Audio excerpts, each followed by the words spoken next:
You are the former F5 evangelist, content creator, and a marketer, tech marketer. Not too many companies do this. Do you think it's a good strategy? Should other IT companies do the same? Because take note, the common tech marketer or marketing in general, what they do is they have this, I don't know, 10, 20 or 30 different people doing product marketing, and you see them everywhere. Websites, YouTube, LinkedIn, social media, etc.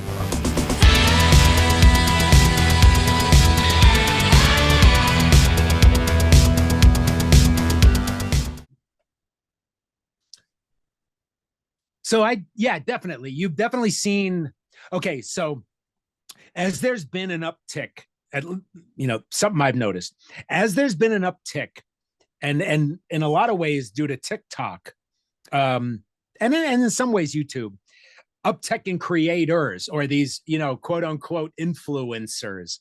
So pretty much today, anybody can pick up their phone and essentially create programming, can create content.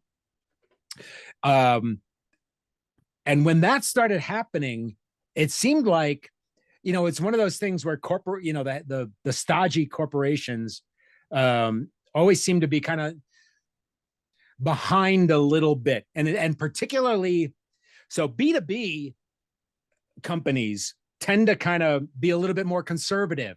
They might put out their white papers and written content, and maybe they do create video content, but it's quite dry, conservative. Yeah, dry. It might be boring animations, dull voiceover. There's not much excitement. And if there's not much, like, why should the audience get excited about this particular thing you're trying to tell us about if you don't even seem excited about it? And so, yeah, I think content, what did they say before? Content is king, even back in the, who was that? What was it what the heck was the guy's name from Hustler? I think he was the one who's like, content is king. So yeah, it was more, and it was more focused around the product or the number of customers, or here are all the names Larry of our Flint. Yeah, that kind. Yeah, dry, kind of boring. But when you look at B2C companies, Nike might be one, and a lot of these companies, especially ones that connect to children, they have mascots, or they have these personality spokespeople that actually have some charisma about them, and you in some ways you latch onto the brand as much as you latch onto the individual and the energy that individual brings versus just, the content written on paper. And I think that's a key. I think you need those people connect with people buy from people. Like, that's one of that old adage, right? You people buy from people, and it's usually based on emotion, not necessarily a rational thought. And so if you can bring somebody down that emotional the emotional path, and they're like, oh yeah, no, I want this is great, you've convinced me, or I trust you, or I believe you, or I love your stuff. They want that, they want to connect with that energy to some extent. So yeah, I definitely think that having personality type spokespeople, and particularly for what potentially are, stodgy old corporate stuff, I think that's the thing. And that's kind of one of the things I put on before. I can't remember what I really had on LinkedIn or on my resume or whatever else, but when I really thought about it over the course of the last 10, 20 years, that's what I've been a content creator, like in the purest sense of the word, and over various different mediums, written, in person, and on video.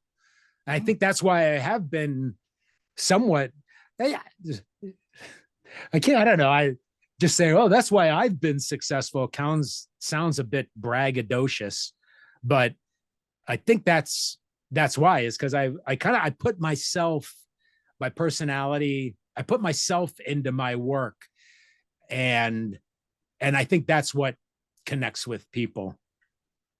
Yeah. Awesome. But Awesome. yeah, I definitely think content marketing is like should be the way to go. I think, and you've definitely seen it. There's been so many, particularly over the last 3 years, you see more and more folks, whether they're like channel folks or SEs or, you know, those that might not typically have been the ones you think about coming on camera and producing a video. It's like those people now just popping on their cell phones and telling a story. Even I've seen like a whole bunch of so here's the funny things over the years. Like when I started doing the in 5 minutes or less, way back when, a company came out, one of our competitors, and they had how to do something in 4 minutes. So it's like name that tune. So when you know you've got this series out for 5 minutes or less, and your competitor comes out with a video that talks about, oh, we can do it in 4 minutes, 4 minutes. you know you're making an impact, right? Yeah. And even the singing thing, I was doing that singing for a while, and then soon after that, I started to see. Now, I'm not saying I'm the one who kind of, you know, they saw me and they had to copy me. That's not what I'm trying to say. I'm just saying that, you know, nowadays you see a lot more people doing trade show interviews. You know, there's those companies that do, oh, now it's going to be in 4 minutes. Well, know what? I'm going to do one in 3 minutes. Okay, name that tune. And then, you know, the singing thing, after I started to do the singing, I did start to see, and again, I'm not trying to claim credit, but I did start to see a number of folks out there start, you know, kind of doing these parodies of songs as it pertains to like the technology that they're tied to. And again, you know, people enjoy that stuff. I don't know how, I tried to like it's think about colorful how to and explain it. entertaining, and it's working well. There right? you go, entertaining. Yeah. So why not? So Why not? basically, yeah, why not? So basically, this is becoming a trend, and other companies are still conservative, but other companies, they think it's working out. Yeah, so I think they need that personality kind of spokesperson that's out there. A lot of companies, it's the CEO of the company. Like you look through the tech years, right? You know, Bill Gates, you always identified him with Microsoft, and you saw, I mean, you know, to some extent, Elon with you know his companies, and now the platform. You know, Mark, what's his name? Mark, the guy in Texas, he owns the Mavericks. Mark Cuban, you know, another one, yeah. Kind of, you know, that personality kind of individual that you, as soon as you see them, you know the brand.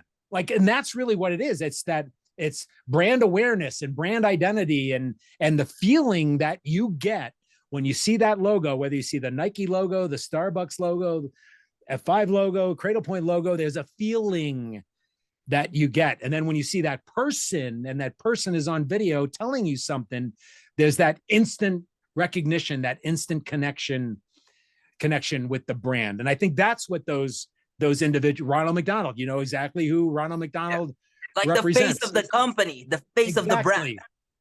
Yeah. So I think tech companies need that. You know, there's what was his name? There was a guy who did it a long time for Cisco, and he would be at Cisco Live, and he runs his own production company now. I can't remember his name, but he was definitely one of those like, oh wow, I wanna be like in my earlier days, like, oh, if I could just have build out a studio like this. I can't remember his name though. He's really, really good. He knew his stuff, and you know, he produced fantastic videos for Cisco. So there are a few of these folks, or I should say, there were a few of us in like, you know, the 20-aughts and the early 2010s that were doing this at various locations, but certainly not like it is today, where it, you know, like I was mentioning earlier, every booth at every trade show now seems to have their, you know, their video set up and doing some sort of content capture. And it also has to be, you know, we're kind of talking about content. And one of the things that it seems has also changed over the last couple of years, where before, not to say it was just willy-nilly, in the early days, but in some ways it was kind of like, I think I have this interest. I think our customers would be interested in this. So this is what I'm going to do. And then it kind of became, okay, we're focusing on this feature. Can you do something on this? Because we want to highlight it. Then where was I going with this? Where today I was going somewhere with this, and now I can't remember where I was going with it. Shoot. Oh, well, you can edit that part out. How did I start that? Where was I going with this? It was kind of important. Oh, I know where. So there's now within marketing organizations, there's this whole idea of the buyer's journey. Have you ever seen that little infinity logo? And it's all about kind of, awareness to kind of this, you don't know about. So there's awareness kind of videos where it's more about, let's tell you about the brand and high level what we do and that kind of stuff.